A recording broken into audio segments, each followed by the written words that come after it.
présenter un sujet d'intérêt national et international sur des aspects très importants d'actualité qui concernent bien sûr la biodiversité et le changement climatique d'une manière globale. Donc, il y a une interaction très importante entre ces deux thèmes. Alors, aujourd'hui, nous vivons et nous subissons pratiquement toutes ces contraintes, on peut appeler perturbations climatiques, sur les écosystèmes et sur les êtres vivants d'une manière générale. Donc, j'essaierai de présenter quelques données peut-être académiques, quelques données générales, soit nationales et internationales, et quelques parfois des résultats un petit peu spécifiques, des résultats de recherche, et peut-être aussi des idées donc, sur la réflexion. Comme nous le savons, donc, la biodiversité, c'est un petit peu la richesse d'une manière globale, donc soit floristique ou floristique, qui se situe à trois niveaux.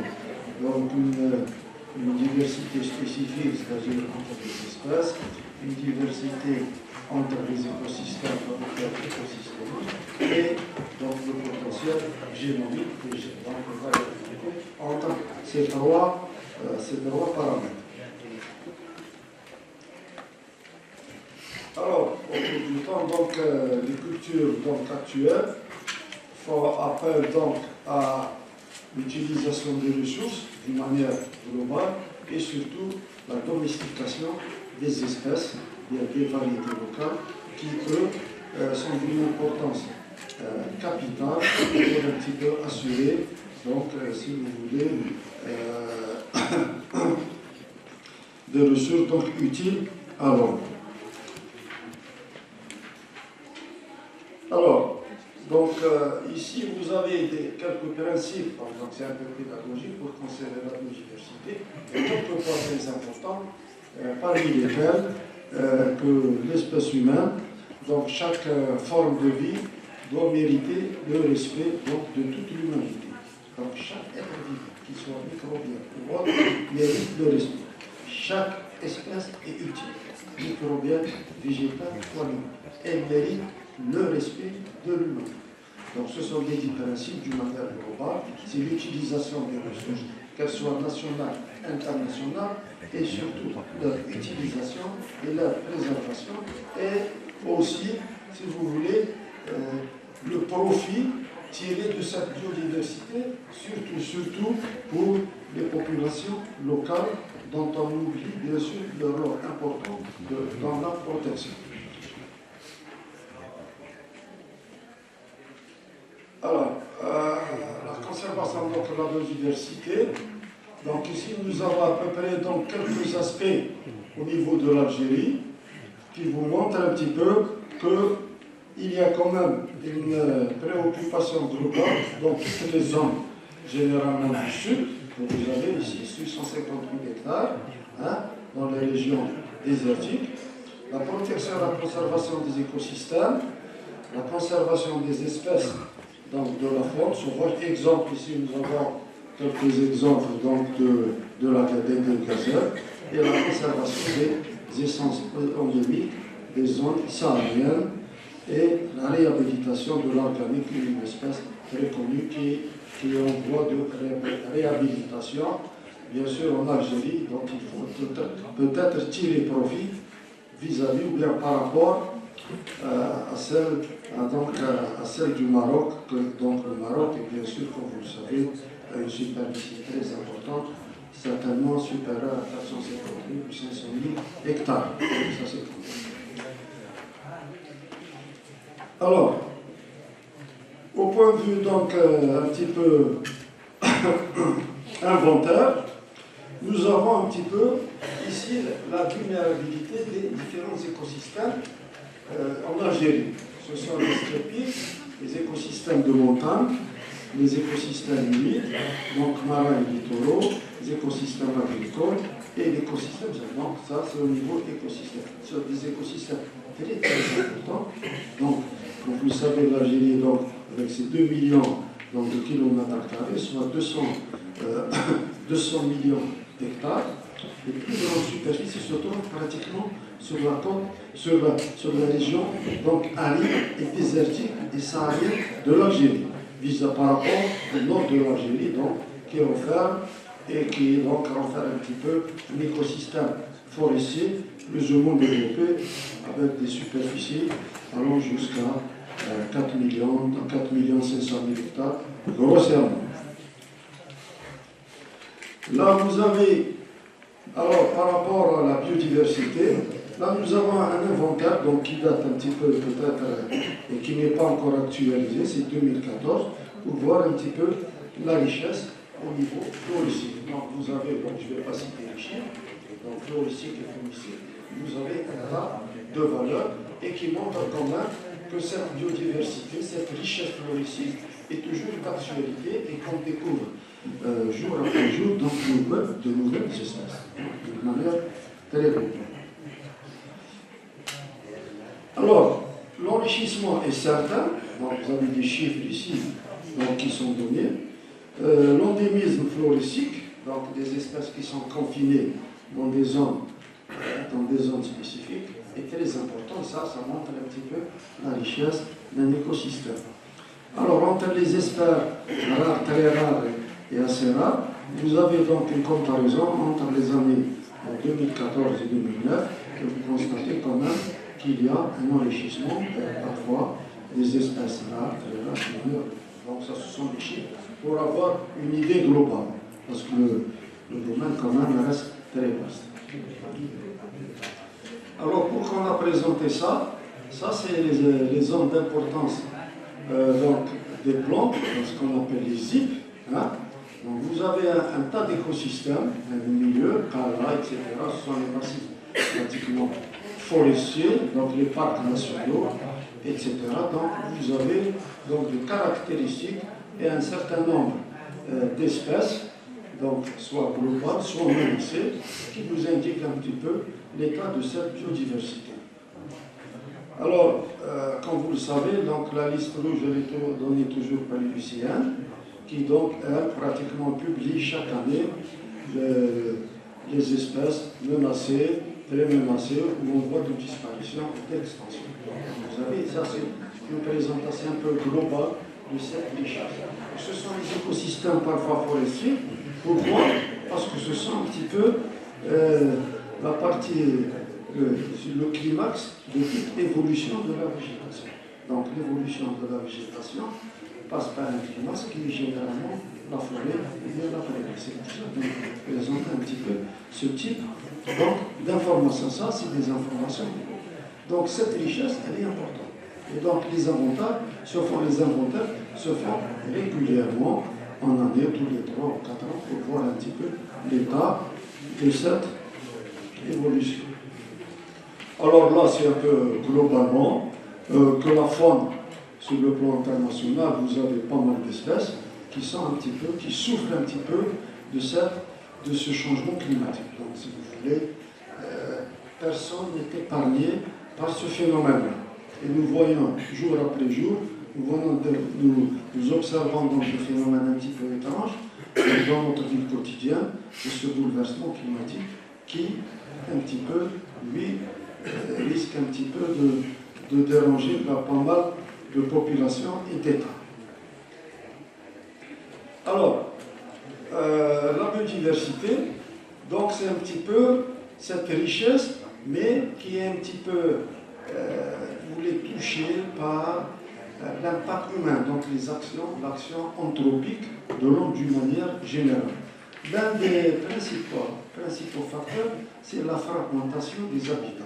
Quand vous avez un habitat homogène, donc vous le fragmentez, vous le remontez, quand il y a une intrusion de l'homme, on veut réaliser quelque chose dans un écosystème, là nous avons un petit peu perturbé cet écosystème. Vous avez l'introduction des espèces exotiques, envahissantes, la pollution, la surexploitation, la couche d'ozone, ça c'est connu par les pollutions, et ce qu'on appelle le changement climatique, le réchauffement planétaire, etc. Des phénomènes qui sont très connus et diversifiés, dont nous donnerons quelques exemples concrets par la suite.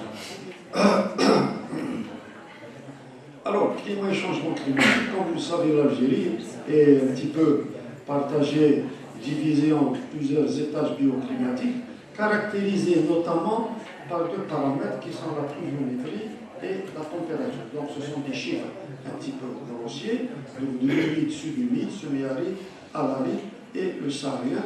Donc vous voyez au fur et à mesure que les précipitations diminuent du nord au sud, d'est en ouest, donc selon le gradient latitudinal, et que les températures sont très variables, elles augmentent d'une manière assez conséquente.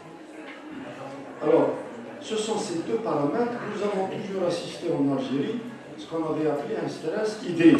Le stress, c'est le manque d'eau, d'une manière, c'était connu, c'est connu pour la vie, c'était un pays semi-aride, et maintenant on ressent un petit peu cette aridité.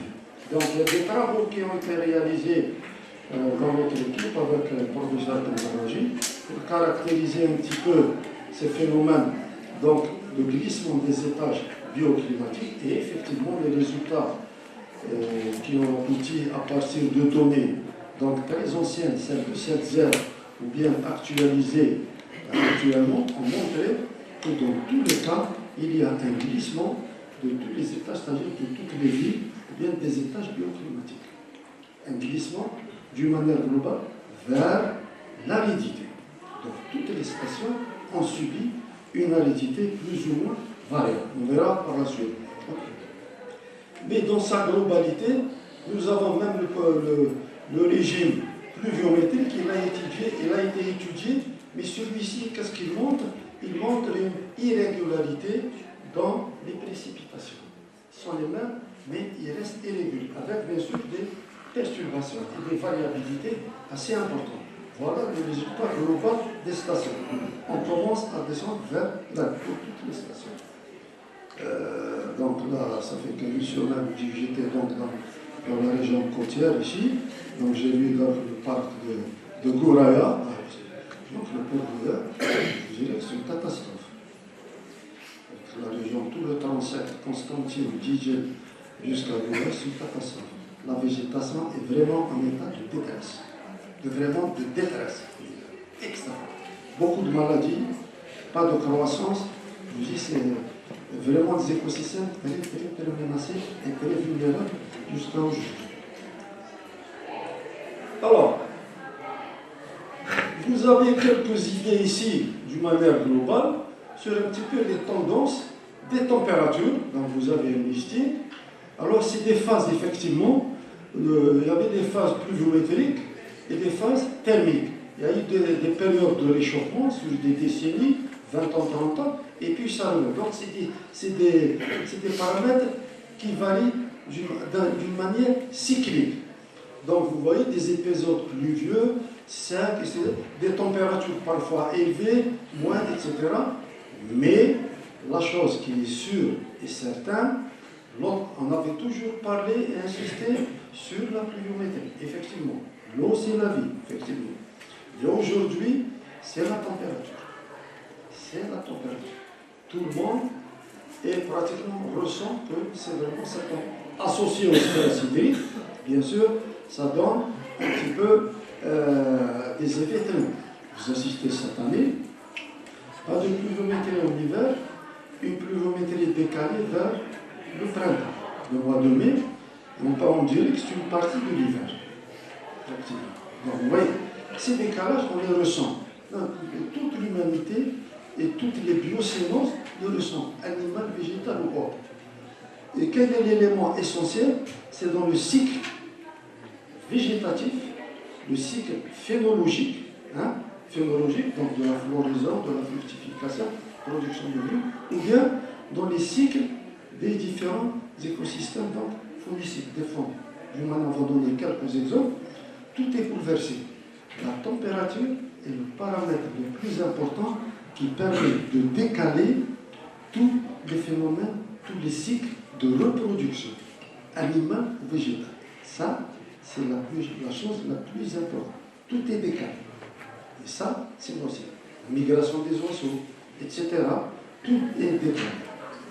Donc, vous avez donc ici une aggravation de cette aridité à cause Mais l'autre facteur, c'est la température. Comme vous le savez, on va le voir tout à l'heure, c'est les gaz, c'est les gaz à effet de serre, et c'est les élévations de température dont nous donnons quelques idées et quelques résultats assez concrets. Alors, le GIC, donc c'est le groupe interne des experts sur le changement climatique. Donc, après donc, la convention de Ramsar en 1970, donc après plusieurs années, les États membres donc, se sont réunis pour pouvoir un peu discuter du climat. Et c'est à partir de là que les conférences sur le climat ont commencé à avoir lieu, ce qu'on appelle la COP. Ouais, donc les différentes COP, bien sûr. Donc vous avez ici la température qui varie entre 1 à 4 degrés. Ça, ce sont un petit peu les normes. Attention, 1 degré, c'est déjà important. Nous sommes peut-être à 0,75, 1 degré, mais 4 degrés, c'est une catastrophe. C'est une catastrophe. Alors, donc, les autres paramètres qui suivent, les océans, la diminution du niveau moyen de l'eau, etc. Donc là, ça c'est connu. Une augmentation globale des prix accompagnée de disparités régionales importantes. Maintenant, les précipitations, vous savez, elles deviennent sévères. On commence à avoir, ici en Algérie, ce qu'on n'avait pas vu, des petites tornades. On commence à avoir des petites tornades. Effectivement, c'est des tornades, et c'est la petite échelle, et des précipitations assez agressives, donc d'eau réelle, etc., qui sont très destructives. Donc c'est des épisodes un peu pluvieux, très sévères. Alors, la concentration donc, des gestes donc, reste un petit peu variable. Alors vous avez donc deux chiffres, les 430 ppm, donc du CO2, donc on appelle le RCP 2,6, c'est le plus optimiste. Et le scénario le plus un peu pessimiste, c'est 1230. Voilà la fourchette de la variation du taux de CO2. Voilà un petit peu. Donc, les experts donc, du geste, donc, ce sont donc des chercheurs qui travaillent uniquement au niveau mondial sur le climat.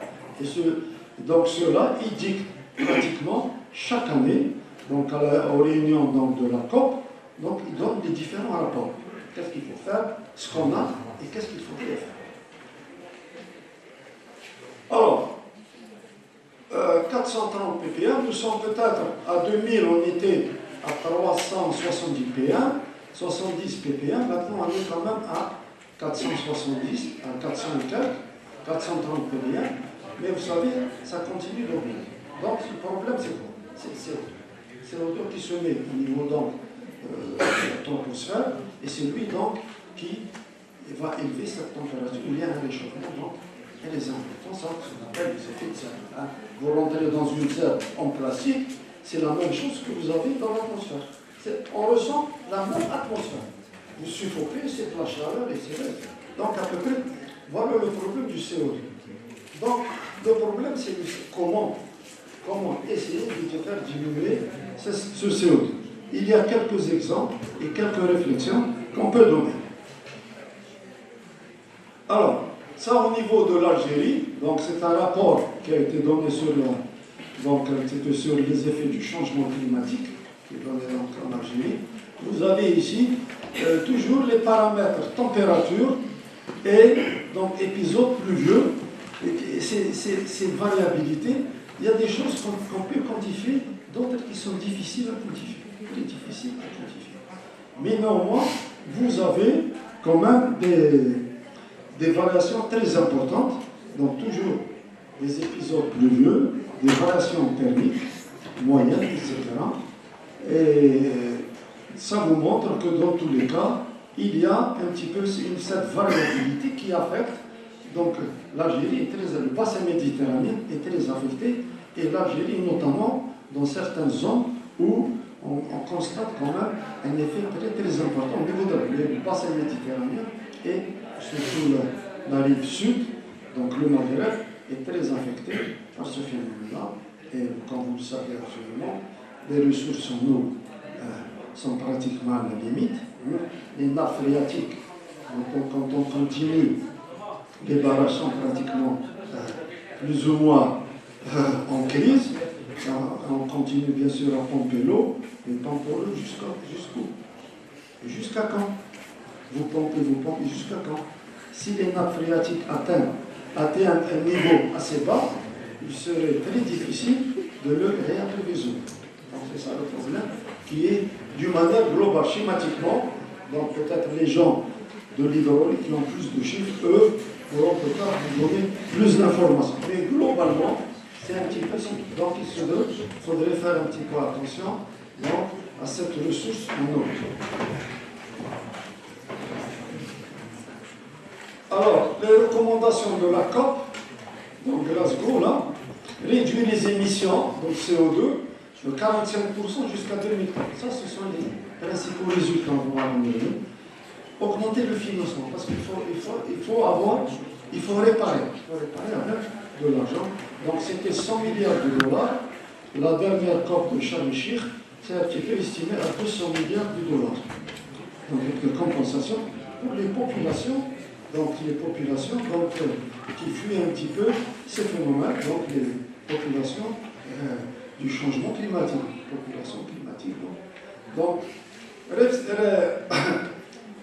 Alors les pays qui sont un petit peu dépendants de cette pollution, donc les grands États, eux n'ont pas signé cet accord, si ça les arrange, mais l'objectif reste toujours un petit peu maintenir la température à 1,5 degré, comme fixé auparavant, si les efforts sont bien sûr consentis.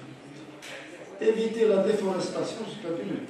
On parlera sur la déforestation et les plus grands poumons pratiquement de la planète. Quels sont les plus grands poumons de la planète? Alors, lutter contre les feux de forêt, bien sûr, ça, on l'a vu en Algérie, c'est un phénomène qui devient très difficilement maîtrisé, malgré tous les moyens, tous les systèmes de protection, mais je crois que la nature prend le dessus actuellement.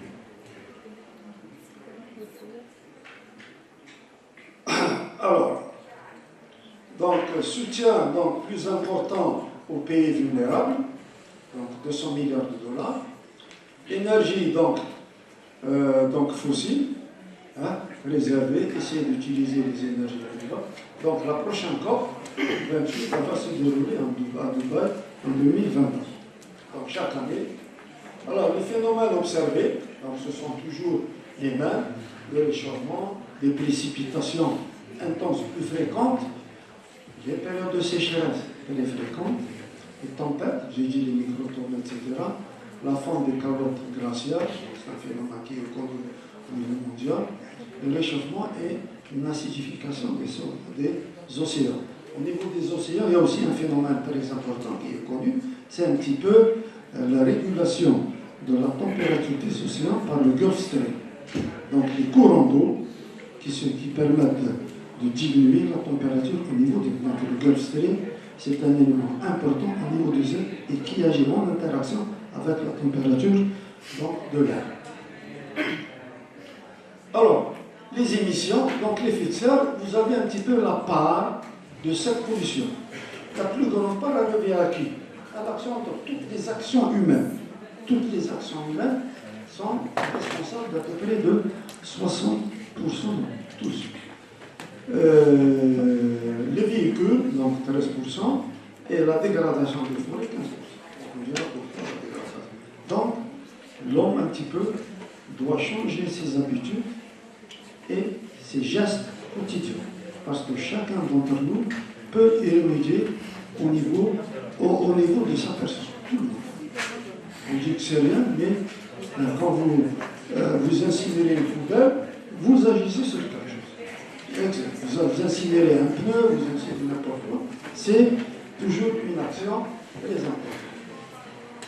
Alors, les différentes actions, donc vous voyez, les stress, l'augmentation de la température de l'eau, donc la migration des oiseaux généralement, la réduction donc, de la calotte glaciaire et le retrait donc, des glaciers. Donc tout ça, vous avez un petit peu une influence sur tous les écosystèmes. Donc voilà un petit peu, ça c'est l'effet thermique. Actuellement, c'est la température associée au stress. C'est le facteur pratiquement qui est difficile à mettre. Et ça, c'est ce qu'on appelle l'effet de serre. C'est le réchauffement journalier quotidien. Alors, là, c'est des exemples un petit peu sur les glaciers dans le monde. Et vous avez le Kilimanjaro, donc au niveau de la Tanzanie, au niveau de certaines décennies, vous voyez que sa calotte glaciaire a diminué. Donc, vous savez, donc, le Kilimanjaro, qui cumule à pratiquement 4500 mètres donc, de hauteur, et vous avez donc l'enneigement diminué d'une manière globale sur la planète. Alors, l'augmentation du niveau de la mer, donc c'est les infiltrations salées dans le milieu humide côtier. Hein. L'exemple du lac Mullah, hein. Ça c'est fait, ça c'est la modification des habitats et l'érosion côtière. Donc les côtes, généralement, sont menacées. Donc il y a beaucoup de petites îles qui ont actuellement disparu et d'autres qui risquent encore de l'être actuellement. Donc toute la région côtière est affectée. Et donc personne pratiquement n'est épargné. Alors la configuration des pluies, donc vous voyez un petit peu, c'est un petit peu les extrêmes. Sécheresse et pluie diluvienne. Pratiquement dans tous les milieux. Hein? Donc la désertification, les incendies, les zones humides. Hein? Donc les zones humides, c'est la richesse en eau. Quand l'eau tient à diminuer, donc vous avez un problème. L'érosion des sols et donc l'écoulement des rivières. L'écoulement des rivières qui est donc aussi très important. Alors, sur les organismes vivants, quelques exemples uniquement, c'est pour un petit peu illustrer qu'est-ce que ça peut donner sur... Alors, les rythmes saisonniers, peut-être là, sur les espèces, vous avez plusieurs espèces, là, donc le bouleau, etc., les bouches, donc la migration, etc. Donc, vous voyez, sur un certain nombre d'années, le cycle va changer. Hein? Le cycle, donc la migration, la reproduction en elle-même va être décalée. Et ça joue un rôle très important. Donc, il y a un décalage entre la migration et la reproduction. Ce sont les phénomènes les plus importants. La production animale ou végétale, quelque chose. Donc, ça, c'est les effets constatés sur plusieurs décennies pour un certain nombre d'espèces animales ou végétales. Alors, ici, j'ai voulu prendre un petit peu la chenille processuale, donc qui existe chez nous, et qui existe partout le monde. Et vous voyez, donc, cette chenille processuale, qu'est-ce qu'elle fait? Chaque année, elle effectue une procession. C'est-à-dire qu'elle a saigné sur l'arbre, et arrivée au printemps, elle descend sur les troncs de l'arbre pour un petit peu pénétrer dans le sol, donc avoir une diapause et sortir en papillon. Ça, c'est le cycle. Alors, elle est très importante. Maintenant, pour fixer cette procédure, il y a des astuces. Vous mettez autour de l'arbre des sacs de terre, c'est ce qu'ils font à l'étranger, au niveau des arbres pour éviter l'infestation. Ils mettent des sacs de terre autour des troncs, comme ça les chenilles vont pénétrer dans les sacs de terre. Vous enlevez les sacs de terre et vous évitez un certain nombre de reproductions. Le problème, c'est quoi? La température a modifié cette reproduction de la chenille. Normalement, elle a un cycle. Maintenant, elle en a deux. Une au printemps et une au mois d'août. Ça fait peut-être quelques années, avec les forestiers, ils ont constaté, mais ils n'ont pas compris. Et on a discuté, et c'était la deuxième procession. Donc vous voyez, c'est déjà un problème. Alors, le chêne vert, dans Quercus rotundifolia, c'est une espèce sclérophile, sympelvirate du domaine méditerranéen. C'est-à-dire, c'est l'espèce caractéristique du bassin méditerranéen global. Elle représente donc l'arbre modèle du climat méditerranéen. Une simulation, c'est fait en France, en 2100, et vous voyez les probabilités que même le chêne vert, qui est l'espèce référence, avec les probabilités de variation thermique, vous voyez qu'il va un petit peu régresser. Qu'en est-il pour certaines régions d'Algérie? Je donne l'exemple le plus concret. Dans les Horaces, dans la cédrée, donc les oiseaux, etc. Vous avez un certain nombre d'espèces, chêne vert, pentalèbre, toutes les espèces, le cèdre. Maintenant, la cédrée, elle souffre actuellement depuis peut-être plusieurs décennies, mais le devenir, est-ce que le cèdre va disparaître? C'est la question qui reste posée. Malgré les études qui ont été réalisées, etc., sur un petit peu la croissance du cèdre, les études dendrochronologiques, relation du climat avec la formation du cèdre, ont montré bien sûr qu'il y a absence de croissance, ce qui peut affaiblir l'allocation du carbone dans l'arbre. Ça c'est clair. Le cèdre est une espèce quand même exigeante en humidité et demande donc des températures froides et de la neige. Donc en hiver, le cèdre, lui, il assure aussi donc sa photosynthèse en hiver. Il peut assurer sa photosynthèse. Dans les autres parties, les versions sud, quel est le devenir du chêne vert et du pentalèbre? Alors cette question, elle sera donnée à nos jeunes enseignants pour un petit peu réfléchir sur un des phénomènes par exemple. Certaines études qui sont réalisées, il y a là l'invasion du frêne oxyphile, donc le frêne donc, à aiguille, donc à épine, le frêne Xanthophyllonides, il prend un petit peu de l'ampleur. Mais ça reste à réfléchir. Et c'est un phénomène qui peut durer plusieurs années, mais il fait une sonde d'alarme qui est tirée actuellement. Sur un des exemples, là, il y a plusieurs autres exemples au niveau forestier dont on peut parler, mais ça reste ici, le problème il reste posé. Le pin sylvestre, c'est une espèce de climat tempéré. D'accord? Donc vous voyez, tout en couleur, des surfaces qui sont inchangées en vert, des surfaces qui sont colonisées en vert clair, et les surfaces, la distribution, donc pratiquement diminuée en rouge. Donc le pin sylvestre, qui est une espèce de climat tempéré. Je fais bien la différence entre le climat tempéré et le climat méditerranéen. Malgré que la France aussi fait partie du climat méditerranéen dans sa partie sud, mais elle est considérée comme tempérée dans le nord. Pourquoi? Il y a une régularité des précipitations.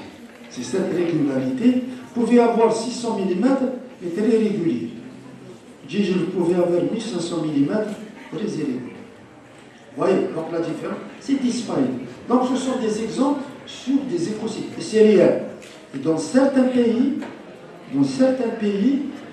il y a beaucoup de forestiers qui ont déjà éliminé certaines espèces. Je prends l'exemple de l'épicéa. L'épicéa est en train de souffrir dans pas mal de pays. Eh bien, ça fait plus de 15 ans, 20 ans, il y a déjà un changement dans les reboisements de ces l'épicéa. Donc il y a beaucoup d'exemples qui sont donnés et vous voyez. Donc il faut un petit peu réfléchir. Ça, c'est des modèles de réflexion qu'on peut faire au niveau de l'Algérie et cartographier sur ces espaces-là. C'est très important pour comprendre un petit peu l'envahissement, la disparition, la vulnérabilité, etc. Alors, on arrive à l'Amazonie. Les deux plus grands puits, je dirais, végétation au niveau du monde, c'est un petit peu l'Amazonie et le bassin du Congo. En plus du récif corallien, donc, qui se trouve au niveau de l'Australie. C'est les poumons de la planète. C'est les poumons de la planète. Donc, vous voyez le Brésil, dans ce moment-là, parce qu'il subit une déforestation très importante. Pourquoi ça? Parce qu'il est, lui, cet équilibre, il agit sur les cycles biogéochimiques, tels que l'eau, le carbone et l'azote. Donc, l'eau, quand vous allez déposer, c'est pour ça qu'on plante une forêt, ici par exemple dans la région, il va y avoir beaucoup de pluie. Non, ce n'est pas vrai. Il faut à l'état régional. L'Amazonie, le bassin du Congo, restent les poumons. Poumons dans quoi? Dans le cycle de l'eau. Il y a beaucoup d'eau, beaucoup d'évaporation, le cycle est maintenu. Si vous décalez, vous perturbez un peu, il risque d'avoir des modifications. C'est grossièrement ça, hein. Je ne vais pas rentrer dans les détails. Alors, le bassin du Congo, aussi c'est le même problème. C'est un petit peu l'agriculture, les besoins donc, alimentaires des gens, donc qui obligent des défrichements pour l'agriculture, comme ça se fait un petit peu chez nous, dans les régions côtières d'Algérie. Donc, Basile va donner un exemple très important. Et donc, pratiquement la dégradation de ces forêts. Alors, les forêts sont quoi? C'est les régions, on déboise et on met des cultures. Je ne dis pas, c'est pas important. Mais l'important, c'est quoi? Nous, on veut fixer le CO2. Est-ce que l'arbre ou la prairie fixe plus de CO2? C'est l'arbre. Nous allons donner des exemples. J'ai insisté ça. J'ai donné quelques exemples que j'ai pu tirer pour avoir une idée comment un petit peu avoir ce CO2, l'avoir et le stocker. Comment on peut le voir?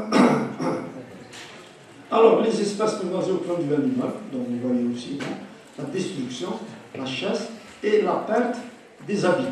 Donc, vous voyez, les gorilles, etc., c'est très connu dans ces écosystèmes, dans le bassin du Congo que vous voyez là. Ça, c'est pour illustrer. Alors, le pâturage, vous voyez que le pâturage, c'est le phénomène le plus important, 60 à 70%.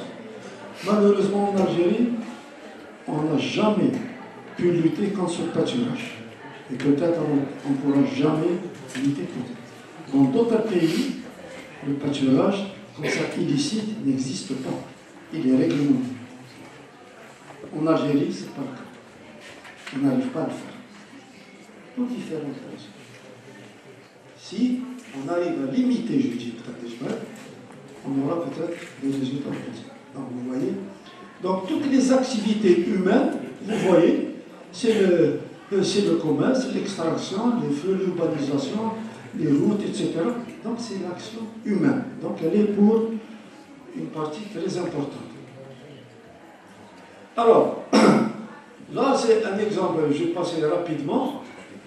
Ça c'est des résultats de recherche qui ont été, donc ça fait une dizaine d'années, qui ont été réalisés par le laboratoire pour un petit peu voir la variabilité thermique, c'est-à-dire le côté thermique sur un petit peu la variabilité saisonnière ou annuelle du climat. Donc pour Constantine, nous avons une variabilité de 6%. Alors le régime thermique, je vais expliquer rapidement, c'est plus logique. E, A, pH, c'est-à-dire c'est l'été, l'automne, le printemps et l'hiver. Qu'est-ce que nous avons fait? Nous avons fait ça sur un certain nombre d'années, jusqu'à 20-25 ans. Nous avons pris toutes les températures horaires ou trihoraires pendant 20 ans. Et horaires, je dis horaires ou trihoraires, selon les données, et nous les avons utilisés. Donc nous avons déterminé ce qu'on appelle un régime thermique. Régime thermique comme un régime pluviométrique. Le régime pluviométrique de Constantine, c'est 500 000 par an. Il est réparti selon les saisons. D'accord? C'est la même chose pour les températures. Réparties selon les saisons. Alors normalement, qu'est-ce qu'on doit trouver? On doit trouver que l'été c'est le plus chaud, que l'automne ou le printemps intermédiaire, et que l'hiver c'est le plus froid. Ça c'est une logique. Il fait moins chaud en hiver, il fait plus chaud. On doit trouver ça. Alors ici vous avez le nombre de refroidissements, c'est-à-dire le refroidissement par rapport à la moyenne. C'est-à-dire que toutes les saisons subissent une variation thermique, une variation thermique, température. On dit le printemps, il a un chiffre de, par exemple, 5000 degrés. Hein? L'automne, il a 7000 degrés, etc. Donc vous voyez, globalement, une variation saisonnière, refroidissement ou bien réchauffement. Dans tous les cas, sur le contexte global du climat, vous avez 15 réchauffements et à peu près 7 refroidissements dans le climat continu. Donc je dis bien, c'est des données pratiquement horaires, heure par heure ou bien tri-horaire. C'est déterminé heure par heure. On ne peut pas y échapper.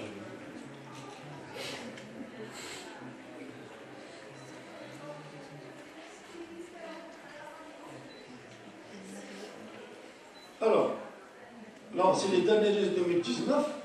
Quand on a fait ça, on a déterminé ça pour quelques stations de l'Est algérien et on continue à le faire pour peut-être une dizaine de stations. Et vous allez voir que selon la région, la variabilité n'est pas la même. Elle n'est pas. Dans les régions, par exemple, celle de Annaba ne change pas. Constantine, une fois. Iskara, 5 fois. Batana, une fois. Béjaïa, une fois. Etc. Donc, il y a une variation. Alors, c'est quoi là? Vous avez ce qu'on appelle les stress thermiques. Les stress thermiques, c'est ce qu'on ressent comme froid ou chaud. Par rapport à quoi? Par rapport à un critère thermique, le petit m, c'est-à-dire la température maximale, la moyenne des températures minimales du mois le plus froid, soit décembre ou janvier, ou bien la température maximale du mois le plus chaud, juillet ou août. Par exemple, on va donner Constantine 1,5 degré en hiver. C'est la température moyenne hivernale. Toutes les températures qui sont en dessous de 1,5 sont considérées comme stress thermique froid et supérieures plus ou moins chaud. Pour la température donc estivale, c'est la même chose. Constantine donne un exemple pour les statistiques, 42,5, etc. Donc vous voyez ici, des années 98 jusqu'à 2019, le nombre de stress. Et ça, c'est des valeurs réelles. Où la température a baissé. Et ces stress se font aussi sur l'être humain, bien sûr, sur les écosystèmes, sur les animaux, les végétaux. Donc, vous avez des durées de stress très importantes. Donc, de froid et de chaleur. Donc, vous avez des chiffres, des années qui sont records. Hein. Alors, 628 froid, 600 stress de chaud. Hein. Donc, sur après 98 et 20 ans. C'est caractère. C'est donné par année, par heure, etc. La durée, etc. C'est calculé. Donc, l'année de référence, vous avez des années de référence. Donc, les années. Donc, ça, c'est des stress qu'on peut déterminer pour les espèces, par exemple, introduire. Quel est le maximum? Quelle est la durée, l'intensité du stress? Est-ce que c'est important? Par exemple, pour l'introduction, pour les cultures, etc., pour la protection des végétaux, etc. Donc là, ce sont des données de recherche. Alors, là, vous avez donc aussi, DJ, c'est le même problème. Hein. Vous avez dans tous les cas, moi je ne vais pas les citer, mais vous avez tout ce qui est en rouge, EAP, c'est que le printemps a changé. C'est-à-dire là, au lieu d'avoir l'automne qui est le plus chaud, c'est le printemps. Donc vous voyez un changement. Donc le chaud, donc vous voyez annuellement, le chaud l'emporte. Biskra. Biskra, nous avons une variabilité de 55%. Extraordinaire. Vous avez des régimes, donc automnales, hein, qui passent vers le printemps. Le printemps, il devient plus chaud. Et vous avez 5 changements. 5 changements dans le régime thermique. C'est extra. Donc c'est des variabilités de réchauffement, de refroidissement. Alors ici, vous avez Béjaïa aussi, Tadrian et Sarka. Donc, c'est certaines villes qui vous montrent des variations, donc plus ou moins importantes. Batna, c'est la même chose. Hein. Donc, ce régime thermique, alors je vous dis franchement que ce régime thermique, c'est moi qui l'ai conçu. Je n'ai aucune référence internationale sur le domaine. J'ai fait une publication, des publications sur ce domaine-là, mais sur le plan international, ce phénomène-là n'existe pas. C'est moi qui l'ai conçu, ça fait une dizaine d'années. Et voilà les résultats actuels, et qui sont concrets, parce qu'ils sont basés sur une base de données vraiment fiable. Heure par heure pendant 20 ans, 25 ans. On peut élargir, etc. Donc, ça donne quand même des informations pour les gens qui sont intéressés dans le domaine agricole, forestier ou autre. Alors, là, c'est les espèces des écosystèmes, l'Acacia radiana, donc dans le sud. Donc, peut-être ici, on va avoir la création du parc, donc de Béchar, donc de l'Acacia. Donc, les oasis sont très connues dans les palmeraies pour assurer des cultures vivrières en bois. Le cyprès shore du lac Tonga, c'est une station unique donc de ce cyprès, donc qui vient d'Amérique. C'est une curiosité très importante parce que vous avez donc des racines aériennes, donc munies de pneumatophores qui permettent donc sa reproduction. Les peuplements de Pampignon, lac Tonga, donc c'est atarique. Hein, les maquis de Shenkermes, les vrais maquis de Shenkermes. Ça, ce sont les écosystèmes typiques. La cédrée de Chélia, les caractéristiques. Le genêt thurifère, donc thurifère, le genêt thurifère, qui est une espèce endémique dans les Aurès et qui existe aussi dans les Alpes françaises. Le Tetraclinus articulata, donc c'est un arbre très important sur là et très développé aussi. Donc les dunes de sable du Tarit, le rétama, donc rétama, donc vous voyez que c'est une plante qui permet de fixer quand même les dunes de sable, très importante, et qui permet donc d'assurer donc une protection. Donc ça c'est les pseudo-tarit, donc des crustacés anciens. Là c'est une photo qui a été prise à Constantine en 2019 sur un petit peu ces épisodes catastrophiques de grêle. Ça c'est en 2019, c'est dans le pont du Sidi Mabrouk. Tout le monde connaît peut-être. Voilà ce qu'il y a eu en l'espace peut-être d'une demi-heure. Voilà. On a pris toutes les photos ici. Et vous voyez dans la photo de droite une voiture pratiquement, qui est bien sûr dans une dépression, qui a été pratiquement.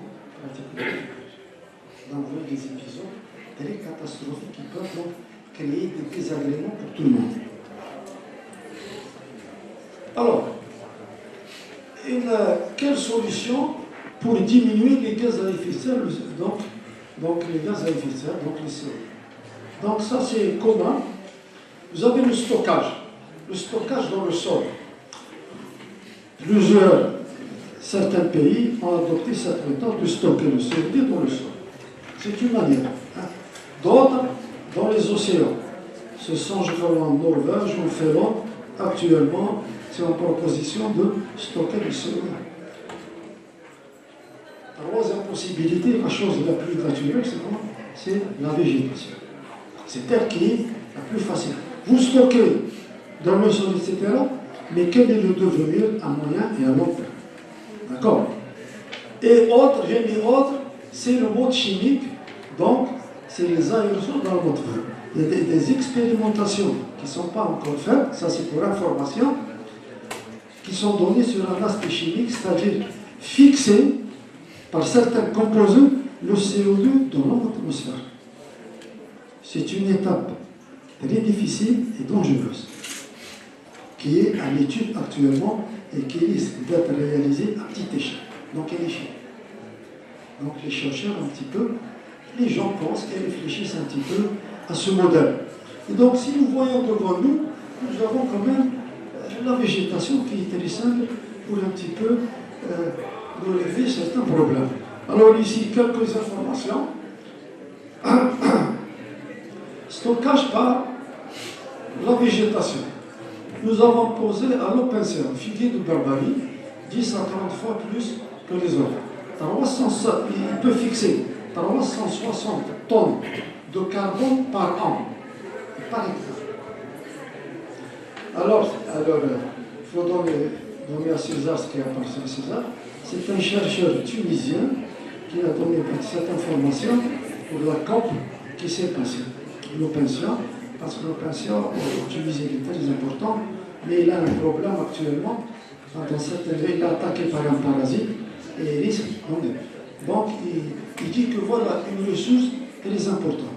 Pourquoi? Parce que c'est le phénomène. Pourquoi il fixe plus? Ça, c'est de la recherche. C'est de la génétique et de la biologie moléculaire. Je vais donner un exemple tout à l'heure.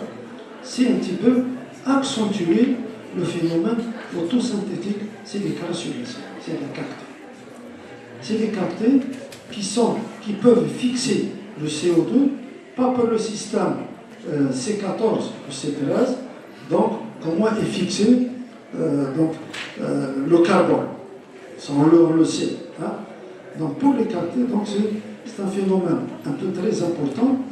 Celui-ci, il est activé jour et nuit. Voilà, c'est pour ça qu'il peut capter beaucoup plus de CO2. Ce CO2, où est-ce qu'il va partir? Il va donc donner des composés organiques. Mais le résultat final, c'est quoi? C'est le bois. Quand je parle des arbres, c'est le bois. Le bois, d'une manière générale, 1 mètre cube de bois, je donne des chiffres mais qui varient énormément. Il peut fixer entre 200 et 500 kg de carbone par an pour 1 mètre cube de bois formé. Ça, c'est gros. Donc, l'eau patient, il ne demande rien. Donc, on peut le prendre et régler un problème par les choses. Alors, le Paulownia, c'est un arbre. Donc, vous voyez donc celui-ci, aux qualités environnementales qui sont très importantes, 10 fois plus de carbone et 4 fois plus d'oxygène. Il donne plus d'oxygène et fixe du carbone. Donc, vous voyez, donc, ça, c'est quelques exemples. Peut-être qu'en Algérie, nous avons aussi d'autres espèces, mais il faut les tester. Il faut voir lesquels. Il existe certainement. Ça, ce sont des données un petit peu mondiales sur des choses qui sont connues et données par les experts, les chercheurs, le bambou qui est très connu. Hein? Alors, le bambou, c'est pas un arbre. C'est quoi? C'est une graminée. Voilà. Une graminée géante. Donc, qui se multiplie par les autres et qui donne beaucoup. Alors, celui-ci, qu'est-ce qu'il donne? Il donne quand même 5 fois plus de CO2, il fixe. Hein? Et il capte jusqu'à, donc il capte à peu près jusqu'à 60 tonnes de CO2. C'est important. C'est important. Je ne dis pas qu'il faut. Si ça, bon, celui-ci, bon, c'est une plante invasive. Hein? Parce que quand vous le mettez, c'est un problème crucial. Bon, il y a des conditions écologiques un peu précises. Alors, l'Iroko, donc l'Iroko, celui-ci, donc dans les pays africains.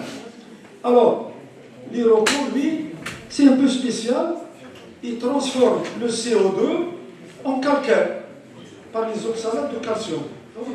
C'est une autre information. Celui-ci, il donne donc du calcaire à partir du CO2. Vous voyez? Alors, le lierre grimpant, le lierre boulevard, c'est une espèce antipolluante, elle fixe aussi, mais c'est une espèce, si vous voulez, de confort thermique. Confort thermique, c'est-à-dire diminuer la température dans toutes les infrastructures urbaines. Donc, une plante grimpante, elle permet de diminuer la température, elle est aussi antipolluante. Elle fixe. Donc, et là, j'ai vu que dernièrement, dans des immeubles à l'étranger, je ne vous dirai pas, c'est des immeubles de 15 étages où pratiquement tout est vert. Mais vous avez l'intérêt, c'est quoi? Diminuer la température. Maintenant, on travaille, les urbanistes, ils travaillent sur le confort thermique. Comment diminuer la température dans les villes? Dans les villes, d'une manière globale. Alors, ça, c'est une information, bien sûr, que j'ai pu recueillir. Alors, il existe un chercheur américain qui est de formation botaniste et généticien, donc de l'université d'Harvard. Elle imagine pour le moment une super plante qui est génétiquement modifiée. Alors, ça doit être un arbre, ce qu'on appelle des AGA, des arbres génétiquement modifiés.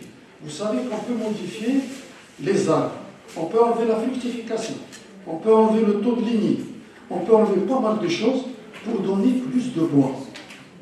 On le fait dans les pays développés, ils le font. Alors celle-ci, c'est quoi?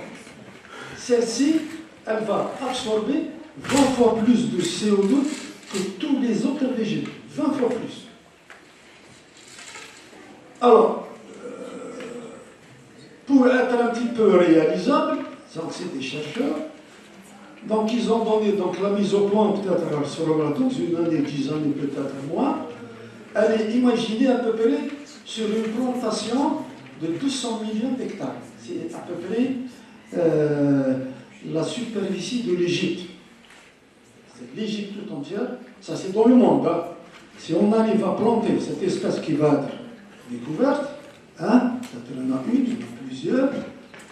Si on plante 200 millions d'hectares, on réduit de 50% le taux de CO2. Je me suis documenté sur cette chercheure. Elle doit avoir actuellement 67 ans, je ne sais pas si elle est en retraite. Hein? Et c'est une formation botaniste, généticien, qui a travaillé beaucoup plus sur les gènes nucléaires. Donc, elle a travaillé sur les gènes nucléaires et leur relation avec la lumière et le système photosynthétique. Donc voilà un petit peu la dernière information qui peut ouvrir beaucoup de perspectives. Et je pense qu'il y a beaucoup de perspectives. Il suffit maintenant de réfléchir, bien sûr, sur ce problème. Maintenant, il faut réfléchir. Si on continue à travailler dans le même système routinier, on ne risque pas de s'en tirer. Si on travaille, pour gagner, pour faire ça, il faut réfléchir. Et je pense que tout le monde, dans tous les pays, les gens avancent. Et je pense que nos chercheurs doivent un petit peu aborder les problèmes d'environnement d'une manière globale et sur un problème important, qui est sur les régions, l'adaptation, donc l'adaptation des espèces. Parce que nous subissons de plein fouet. Donc ça peut être la famine, ça peut être le manque d'eau, tous les trucs parasitaires. Donc un phénomène pour assurer un petit peu, je dirais, l'alimentation des populations. Parce que ce qui est important, c'est l'alimentation. Et vous savez, la biodiversité est soumise un petit peu à ces contraintes. Toutes les espèces qui ont été domestiquées, si vous avez 1000 variétés de riz, 1500 variétés de tomates, etc., au fur et à mesure, ces variétés vont diminuer, ils vont s'éroder, elles ne donneront plus rien.